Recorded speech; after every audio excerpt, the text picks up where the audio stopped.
What is up, everybody? Welcome to the 4for4mula podcast. I am your host, TJ Hernandez, the director of DFS at 4for4.com, bringing you today's Canadian Grand Prix preview show. We're up against it today with it being a North American race going 90 minutes before lights out. So hopefully all of you that are tuned in and watching are signed up for your contest already on DraftKings, because everything's pretty much filled up. I mean, we have a few spots left in the main event, but for the most part, all of the decent sized contests have filled. So that's a really good that's a really good indicator for what's going on in Formula One, because we saw with some funky times the last couple races that the prize pools went down a little bit. A couple contests didn't fill, so I was curious to see what they were going to do with this North American race after Miami wasn't a huge offering in terms of prize pools and games, but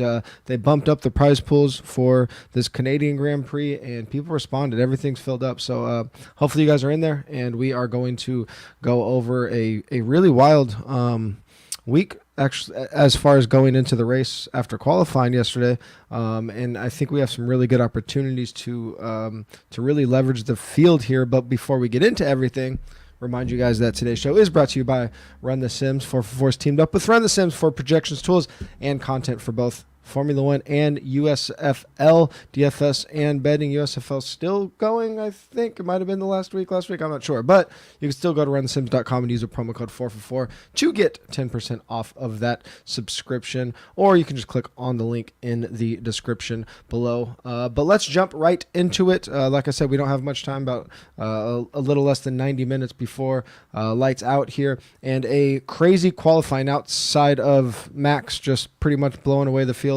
all weekend.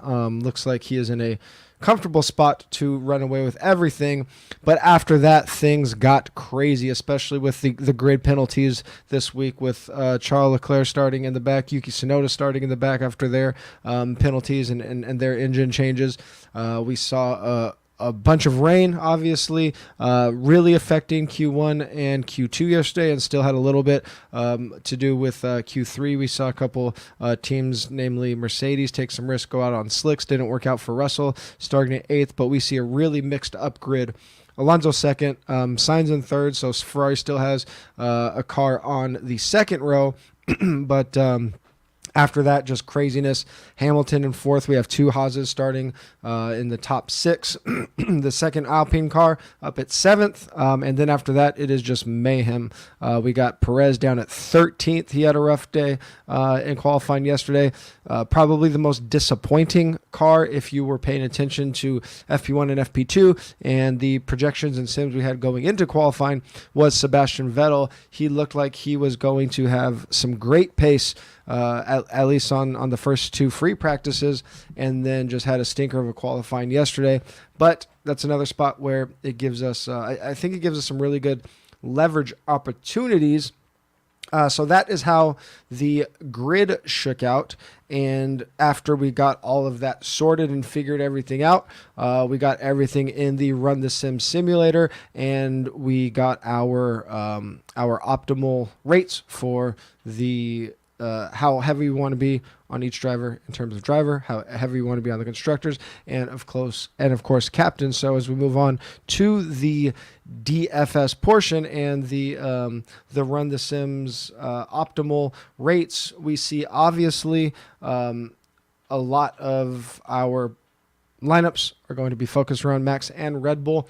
But before we get into that, let's just look at how that qualifying shook out and exactly how crazy it is compared to salaries, because we haven't had a mixed grid like this. We haven't had, obviously, a driver like Charles starting at the back. And then with everything just getting so crazy, the grid just doesn't match up with salaries this week. And we haven't seen that all year. For the most part, our highest salary drivers have qualified the best, and our lowest salary drivers have qualified the worst, with obviously a few deviations from week to week. But just run through the craziness this week. If we compare the salary rank to their starting grid position, which is has been a very good indicator for value, but that value has come from the fact that there's only been one or two drivers that have been really out of whack. So it's been heavy ownership on those guys, but they've typically been good chalk. We've seen it with guys like Vettel or Albon when they are in a very good starting grid position. Compared to their salary, that they're typically guys we want to be using, but there's so many guys in that position this week that it's actually a really big toss-up on who we're going to be using. So starting with Mick Schumacher, he has the 17th highest salary, but he's starting 6th. Zhou Guanyu starting 10th with the 19th highest salary, so +9 there. Kevin Magnussen, another Haas driver, starting 5th with the 13th highest salary. And the most obvious one, Fernando Alonso, starting 2nd with the 9th highest salary. Just an amazing qualifying for him. And as a racing fan, that's awesome. I love seeing Fernando Alonso, old school driver. I think it was his first front row since 2012, I think.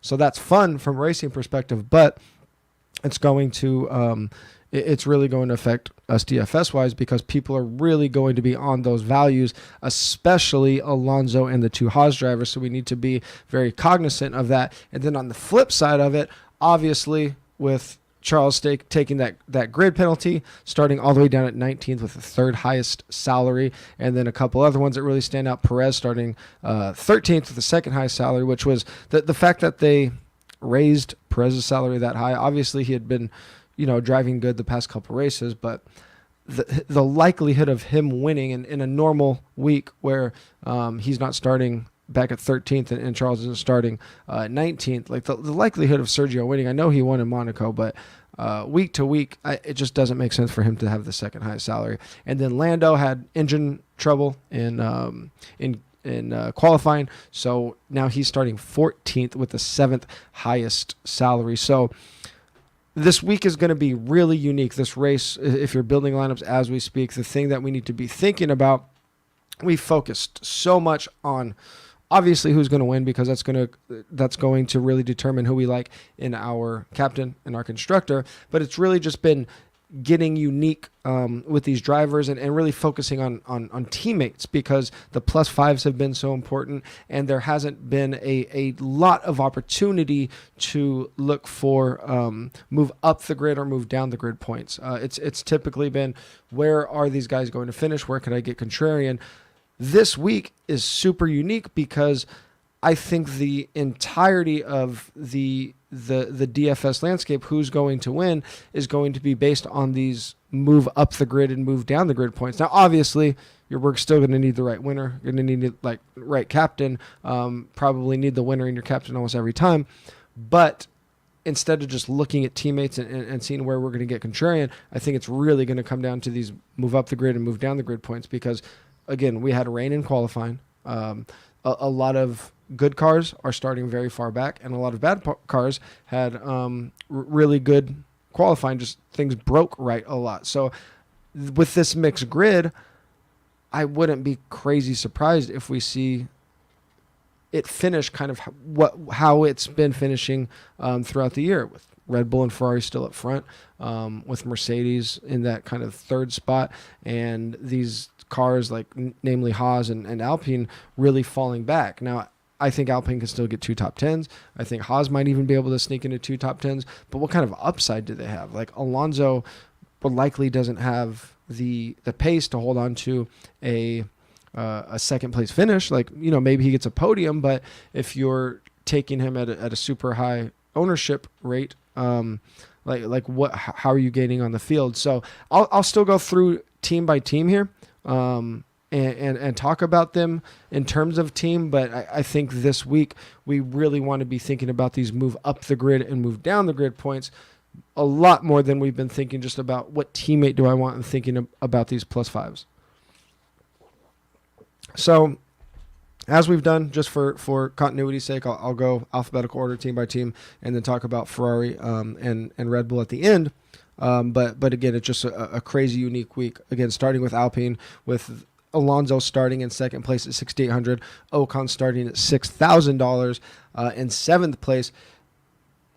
Very few people are going to be on Ocon. Let me bring up the ownership percentage. I think we have him projected for, we have him projected for 16% ownership as in the flex. So that's bottom 8 in terms of driver flex ownership percentage. So he's not going to be that popular. As an alternative to Alonso, I mean, he makes sense because Alonso's probably going to be the most popular driver, top 2 most popular drivers used this week, but he's going to be used a ton in captain. I don't know if there's a ton of leverage using Ocon, again, because there are so many drivers that have a lot of move up the grid upside. And Ocon is starting 7th. Like I don't know how far he moves up the grid for him to get a good point outcome. He probably needs an incident with Alonso. Probably needs Alonso to crash to get that +5, but you're paying $6,000 for just basically a contrarian play without a lot of move up the grid upside. I mean, maybe he could like finish 4th or 5th, which would be great, but you're just not getting that big of a salary discount compared to some of these other guys where you can really be contrarian, really get some low ownership percentage on them, and use that move up the grid upside. And if you look at the simulations that Sam Hoppen runs on 4for4mula1 account on Twitter, we see that Alonso still is only 4th in the 4for4mula1 win percentage. So even though he's starting 2nd, 3 drivers more likely than him to get a win this week. So probably we're probably want to be pretty underweight on Alpine across the board. They're just going to be crazy popular, and they probably have more downside than upside just because of that move down the grid equity. On the flip side, we look at Aston Martin. Sebastian Vettel is a driver that was fantastic in FP1 and FP2. Stroll pretty much performed like he's been performing all year. Vettel starting at 16th after really good practice sessions. So that is a big disappointment in terms of what we were expecting. If you had any bets going into qualifying, obviously hugely disappointed there. A lot of our prize picks and underdog action going into qualifying was centered around Vettel having a good day. So that was disappointing. And then Stroll at 3,400 starting at 17th. You get the 1,600 discount on Stroll. So I think he will be, he should be used a little bit because he is kind of a punt play, but I think more people are going to end up using Latifi like as a full-on punt than Stroll. So both drivers probably end up in less than 20% of lineups, and I think we should be overweight on both Aston Martin drivers because as I go through these, we're going to see that probably the most popular cheap drivers are going to be Latifi, the Haas drivers, even though K-Mag's not that cheap, the Haas drivers, and Zhou Guan Yu. So there is a lot of leverage in Aston Martin cars because we get Stroll as leverage off the other cheap guys. And Vettel, he was so good in FP1 and FP2 and then had decent FP3 that I like Vettel as a driver that could move up the grid a lot. So he had a lot of pace the first couple days. Excuse me. Probably only going to be used in about 15% of lineups because of his $5,000 salary. But I think that Vettel is arguably the best contrarian driver of the week because he has so much move up the grid equity. I think he could challenge for a top 7 or 8 finish, especially because this midfield is going to be so jammed up and so much movement going on with guys like Perez and Leclerc coming from the back that we're going to see. I wouldn't be surprised if we saw 2 red flags today. So if there's a lot of craziness in the midfield and Vettel could stay out of it, I think he could really move up the grid quite a bit.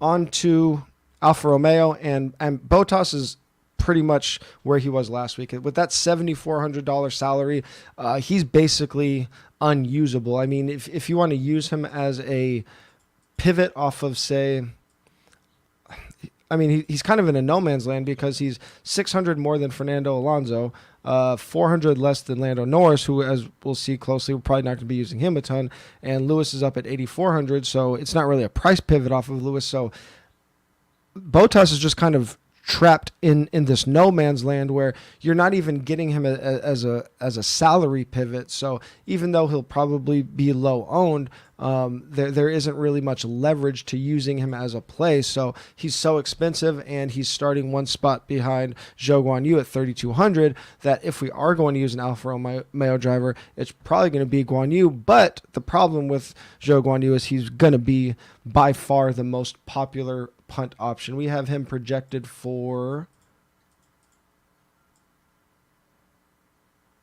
almost 30% ownership, where all the other 4K guys and below are projected for 15%.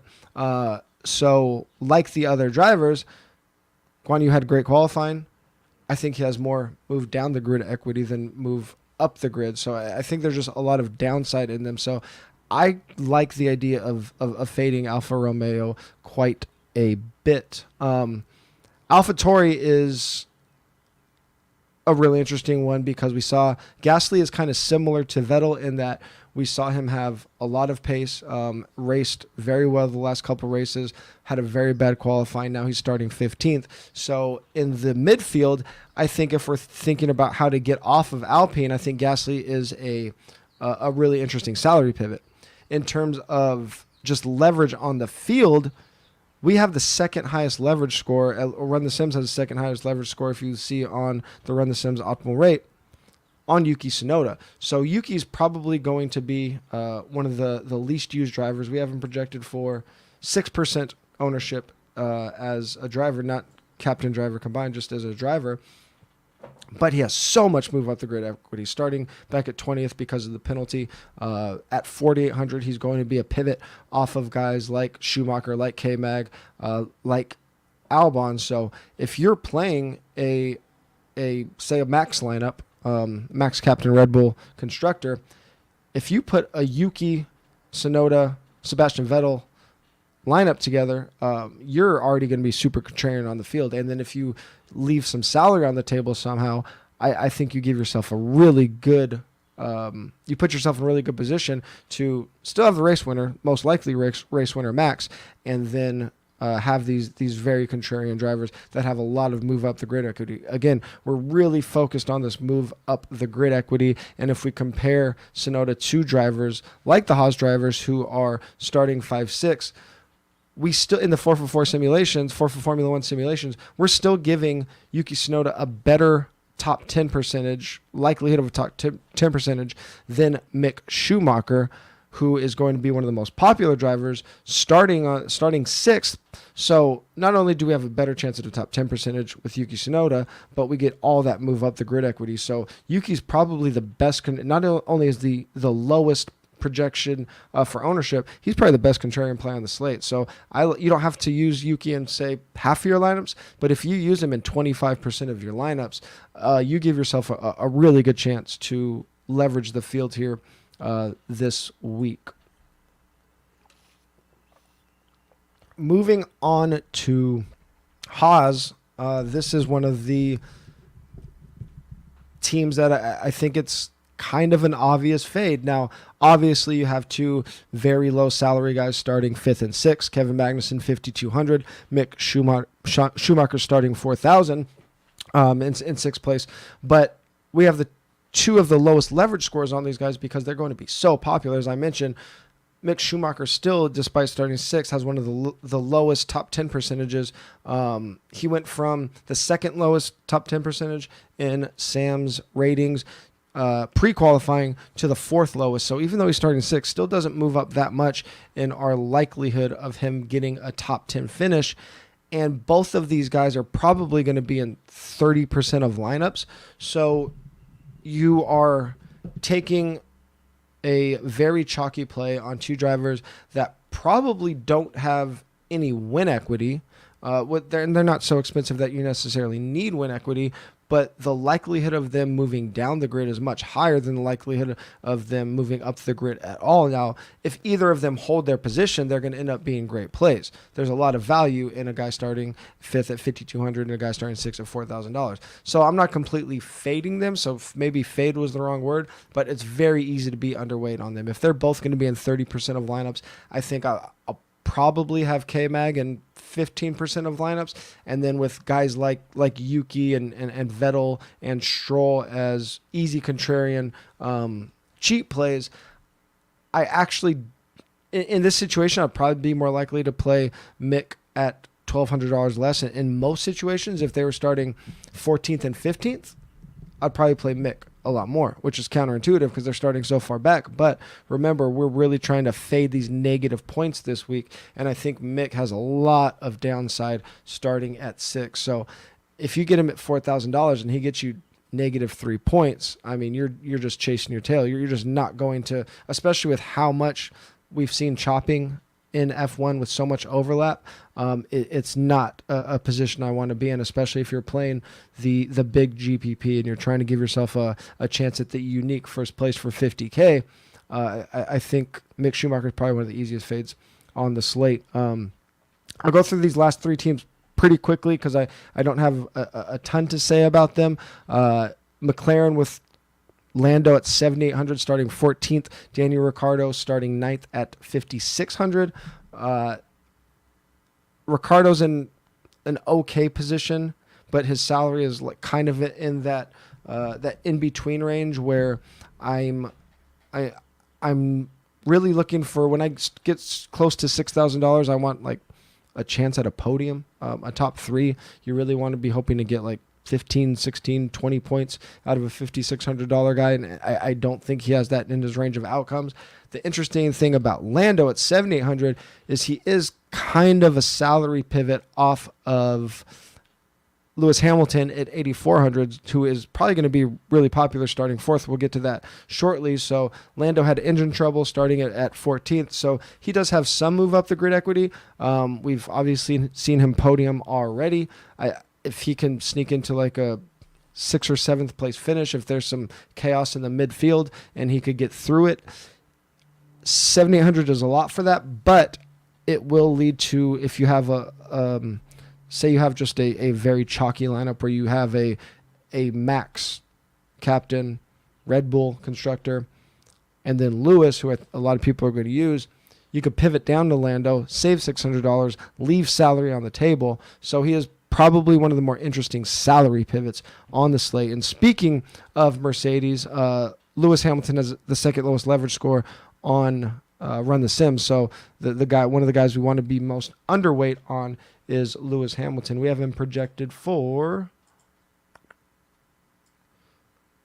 about 30% usage as a driver and about 8 or 9% usage in the captain spot. I wouldn't be surprised if he's used more than that in the captain spot because he is starting 3rd. I think a lot of people are going to be, once they get past Max and they're trying to figure out how to be unique, they're just going to see that Lewis Hamilton, starting 4th. They're going to see that Lewis Hamilton on the 2nd row.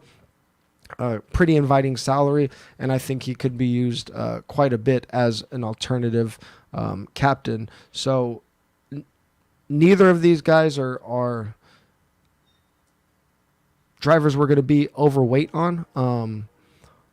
Russell has been our DFS MVP, but at $9,000, it's pretty tough to stomach it. If their salaries were flip-flopped and we had Russell starting at 8th, we'd probably like it a lot more, but $9,000 is quite a bit. You definitely want first place upside if you are paying $9,000. And then finally with Williams, Albon at 4,400 starting at 12th. That is very intriguing, but because Latifi is just such an easy pump play, so many DFS players want to use some combination of Red Bull or Ferrari captain with a Red Bull or Ferrari constructor, that Latifi just always makes that work. So even though he is the inferior driver on Williams, he's just going to be, as long as he stays at $3,000, he's going to be used a lot. And I think that's okay. I think we should be doing that too. So Albon is great in terms of his salary versus his grid position, but Latifi just lets us do so many unique things in our lineup. And at the $3,000 pump, we've seen that men's salary, even if you get a 0 from him, we've seen there's no downside. We've talked about this slate is going to be based around drivers that are moving up the grid, moving down the grid. Latifi doesn't have downside. He's starting at 18th. So even if he just gets you a 0, if he just finishes the race and gets you the 1 point, that could be enough because of what he lets you do at the top end of your lineup with the salary. So the likelihood of him finishing ahead of Albon and getting a +5 probably pretty low. But Albon has, again, a lot of downside. There's negative points in Albon's range of outcomes, even if he finishes, ahead of Latifi. Well, I guess he wouldn't be negative because he's starting 12th, but his +5 can turn into a 2-point day really quickly. At 4,400, we don't want that. At $3,000, we could actually stomach a 0. So I actually like being overweight on Latifi and probably a little bit, I would say, on the field with Albon, if not a little bit underweight. So if we go through it, the chalky plays that we like, I would say it's Stroll, who will be somewhat popular because he's cheaper than Vettel. Latifi because he's a pump play, and then as we'll see when we get into it, I think you could use Carlos Sainz a fair amount just because you're going to have. I mean, you got the Ferrari driver starting so far up the grid that you got to play him a bit. But I think I'd rather get unique with Ferrari than just take on the popular signs, but he's fine. So now that we've went team by team, I'm going to look at the captains and the constructors like we have every single week. And this is probably going to be the easiest, cleanest race for Max if he can get out of turn one. Like Alonso already I don't know, kind of joking, but probably not, said that he's down to send it in that first turn. And why not? He has nothing to lose, right? He hasn't been on the front row since 2012. For him to even have the chance at a win, he's going to have to get out ahead of Max on that first turn, most likely. If he does it, Max probably has a clean race, just runs away with it. No one even comes close to catching him. But if they can, on this tricky, first sector, if Alonso does send it, if Alonso does something crazy, then now we just have complete chaos because we already have a mixed grid, and Alonso starting on that front row, I think, is the wild card. So Max is going to be the most popular driver. He's probably going to be in 70% of lineups. He's probably going to be in probably a third of lineups are going to use him in the captain spot. And the problem is it's just really tough to be overweight on Max in terms of usage rate. Like I said, he's probably going to be in 70% of lineups. So it's going to be really hard to be unique on Max alone. If you want to be unique on him in terms of your captain, you're probably going to have to use him in half your lineups. I don't think that's a bad thing, but I think there's so much uniqueness in this slate that I'm probably going to be slightly underweight on how much I have him. Right now, I have him in a little less than a third of my lineup, so I'm kind of on board with the field. I think I probably end up dropping that a little bit and just making more chaos lineups, because if him and Alonso have an incident, we have this crazy opportunity to get a unique first place, and that's only happened once all year, and this might end up being the best week of the season to do it. So I want to have as many unique lineups as possible this week, and I want to give myself an opportunity at a solo $50,000 prize in the big tournament, or $25,000 prize, whatever it is, and it's going to be really hard to do that with Max in your captain. As far as the other guys we're going to be looking at, I've already talked about Alpine. I think it's just really easy to be underweight on Alpine.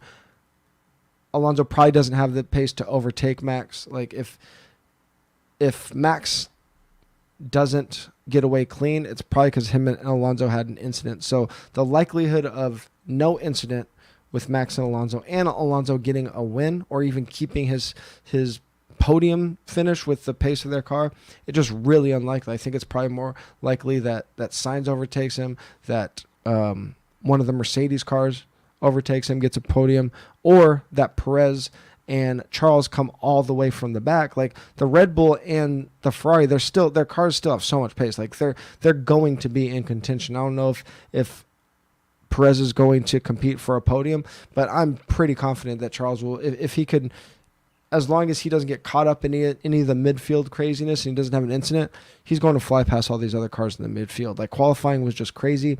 The grid is not indicative of what's likely to happen. So my favorite way to be contrarian this week is to be easily overweight on what has been arguably the best car and best driver of the season. Now I know it's probably clearly Max at this point, but we haven't had an ownership gap between Max and Charles like we do now. And again, going back to what are we looking for this week? We're looking for move up the grid equity. Nobody has more than Charles Leclerc this week. He's starting 19th. If Max and Alonso get frisky, I think a win is very much in the cards for Charles. So I really like the idea of being overweight on Ferrari and on Charles. Brian said he likes Mercedes as a constructor. I think that makes a ton of sense. If we are not using, again, everyone's going to be looking at Alpine if they're not using Ferrari with Carlos or Charles. I think Carlos is going to be a lot more popular than people think. I think he could end up being like 25% captain. And obviously Red Bull, people are going to be looking to use Alpine because we got Alonso starting on that front row. And so much of what we have seen this year, ownership and usage rates have been driven by starting grid position. I think that is just very bad process this week. So I agree with Brian. I like the idea of using Mercedes. I mean, Lewis starting fourth, probably want to use him in a couple of captain spots. We've seen lineups, I think going back to Australia, where you don't necessarily need to have your constructor match up with your captain. So there's a scenario where, and I think this probably makes the most sense for non-Max lineups, because again, if Max wins, he probably just gets a clean first lap and just runs away with it, has a no incident race, and it just probably leads every single lap. So if he does that, that will be enough to carry the constructors' points, even if Sergio doesn't do anything. So I like my Mercedes constructor teams like a Charles lineup. A Charles captain, Mercedes constructor actually makes a ton of sense, because you can, especially with how unpredictable Sainz has been and unreliable, you can see a scenario where Charles makes a charge all the way from the back. He's obviously not going to have a ton of laps led because it's going to take him a while to get up there, but Mercedes gets a double podium, or Lewis holds his place and Russell gets up to fifth. So I think in that scenario, as much as I said I don't like Russell's $9,000, I think he might make sense as the stack with your constructor. So if you got like a Charles captain, Russell driver, Mercedes constructor, because it's going to be pretty contrarian, and then it'll let you take on some of those other chalk plays if you want to play like a Latifi or a Zhou Guan Yu. So I think that does make a ton of sense. Atch said it should be the widest spread of ownership this week. I don't think so. I think people have really have been overweight on how the grid plays out, and I think that's really going to show its teeth this week. And the DFS players that understand that this week is going to come down to move up the grid points and move down the grid points, I think they're going to have a huge advantage. So, I mean, if you look at the ownership projections on Run the Sims, I mean, we have obviously Max up top, and then Alonso, Sainz, Hamilton, Magnussen, Zhou Guan Yu, Mick Schumacher. Those are our 7 most popular drivers. And they're all going to be over 25%. So, yeah, we're not going to have the Charles at 60% and the Max at 60%, or Max will be at 70% total, but we're not going to have the two guys that are taking up all of that ownership, but the guys at the top of the grid are going to be the most popular drivers. They're going to be in 25, 30, 35% of lineups. So we have a lot of leverage. So I actually think that ownership will be will reflect that top of the grid. quite easily. Is Max plus Mercedes a viable combo? I just don't think Max plus Mercedes makes sense because, like I said, if Max gets you the captain points and he wins the race, he probably just gets away clean and leads every single lap. And I think we saw this with Charles maybe in the second race. I don't remember the last time he won, but he led every single lap, and he I think it was he won in Red Bull double podium, but he was Ferrari was basically tied. I think it was like a 0.2 fantasy points less, just on the fact that Charles led every single lap and Carlos didn't finish, if I'm remembering correctly. So if Max gets away clean, he probably carries the constructor lineup for Red Bull by itself. So I don't think Max with an alternative constructor makes a lot of sense, but I do think there's any non-Max lineup. I think it makes a lot of sense to have a captain that doesn't stack with the constructor. Now, obviously, I'll have my Charles Ferrari lineups. I'll have my Lewis Mercedes lineups. I'll have, probably have my Sainz Ferrari lineups for sure. But I think this is a really good week to really mix up your captain and your constructor because things are so crazy, especially in those non-Max lineups. So I think if we're looking at how I'm going to attack constructor, I'll be way underweight on Alpine. I think we're pretty clear on that. They're projected for 22%. Like that's what we've seen when Ferrari's qualified bad or Red Bull's qualified bad. That's where we've seen them. So for Alpine to be projected 22% constructor is just absurd. Like we just don't expect them to stay up there. I think I'll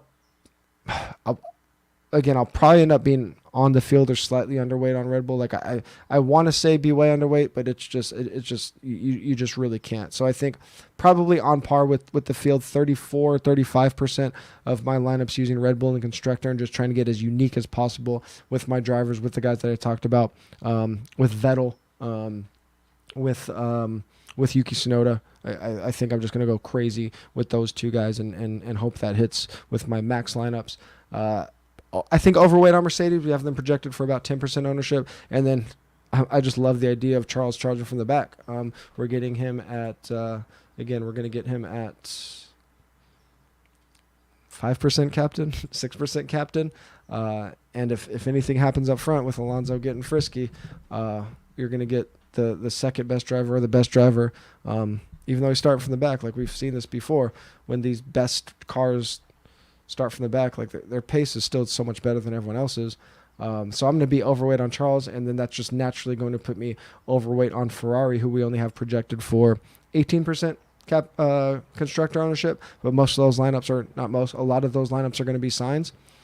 So I'll end up overweight Ferrari, overweight Mercedes, underweight Alpine, probably on par with Red Bull. And that about does it. I think that gives us a really good idea of what we want to be doing. Obviously, Max is going to be dominating our lineups. I like the idea of getting really crazy with Charles. I think there's a good chance he comes from the back and wins. Get underweight on Alpine. Be over on Yuki. Be over on Vettel. And let's win a ton of money. Before we get out of here, I'll go through a couple Underdog and Prize picks. I mean, we're up against it. We're 52 minutes before lights out, so there's not a ton of value. Like we really want to be hitting these Prize picks and Underdog lines right when they come out. We've had some really good numbers going into qualifying, and then as soon as qualifying is over, we've seen some really egregious numbers, whether it be the finishing position or the matchups, but they adjust really quickly. I don't know who's hitting them that hard. I don't know if my Twitter is moving the numbers that much, but they're moving really quickly. The good numbers have moved really quickly, so we want to be getting on those. But there's still a couple that I think are worth firing at. They're not. I'm not going to be putting as much as I would on the picks that I put out on Twitter late last night or even early last night.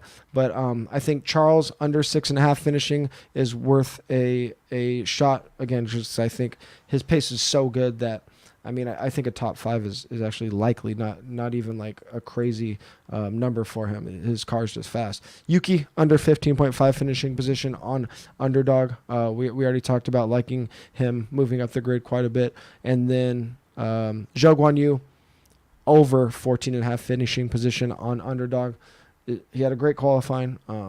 His car doesn't have the pace of some of these other cars, so I think he moves down the grid quite a bit, or even gets into an incident. I think this track is tricky, and I think with the grid being so mixed up, the likelihood of some of these cars that aren't used to being in this position getting into an incident is pretty likely. So over 14.5. So Charles under 6.5, Yuki under 15.5, Zhou Guanyu over 14.5 on Underdog. On Prize Picks, if you've seen my Twitter, hammering these their pit stop lines, or it's first pit stop for each driver, but the lines are just crazy low across the board. There's actually data on, they have like prizes for the fastest pit stop, like official Formula One prizes, so they track it on the website. For some reason DHL, that's who sponsors it, I guess. But they have every single pit stop time, and if we look at the averages, the medians, how often these teams are getting pit stops under these times that are listed, they're just horrible. So just smash, if you're on Prize Picks, smash the over on the pit stops, especially Haas, AlphaTauri, and Williams. The lines are just egregious there.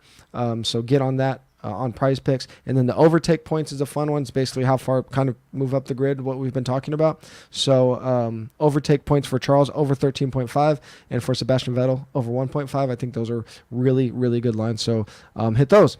And I wish we had more opportunity to do these this close to the race. Obviously, with a lot of the races being in Europe or elsewhere, time doesn't allow us to do that, but I really enjoyed doing it this close to the race because we just have so much information, and we got all the sims from Run the Sims. So this is a fun show, and this close to the race, and thanks for keeping me company doing it solo. Appreciate the interaction, and we had some good viewership today, so that was really fun, and I think we have a lot of edges to exploit. I think this is going to be I feel like someone in this watching this is going to take this thing down, because people are going to make some huge mistakes on this DFS slate. We're back in 2 weeks with the British Grand Prix preview show. So we get a week break after these back-to-back races. So that'll give us a nice little rest, and hopefully we'll be rolling in some dough over that break. As always, today's show was brought to you by Run the Sims, so make sure you go to runthesims.com and use a promo code 4for4 for 10% off, or click the link in the description. And the other link in the description is the Underdog link. Go to Underdog. You can get a free DFS subscription now. It used to be pro. Now you can get a DFS subscription. If you deposit $10 on Underdog, use the promo code 4for4, and they'll also give you a deposit match up to $100. You have to be a new Underdog user, so make sure you're new. Click on the link in the description, and all of the Underdog picks that I've talked about, as soon as I post them on Twitter, I put them in our subscriber-only Discord. So they are there. The second I put the picks in, they're in our Discord. And if you have any other picks, I'll talk about them in the Discord. Might not have a lot of time today because I still got some lineup tweaking to do, and we're up against it 45 minutes. But hop in the Discord if you have any questions, and I'll try to answer them. And follow all of us on Twitter. 4for4 is at 4for4 football. All the important BetSpurt stuff is at BetSpurts Golf. If you're watching the U.S. Open, you're probably winning a lot of money if you've been following BetSpurts Golf. Run the Sims is at Run the Sims. I'm at TJ Hernandez. Good luck today, and talk to you guys in 2 weeks.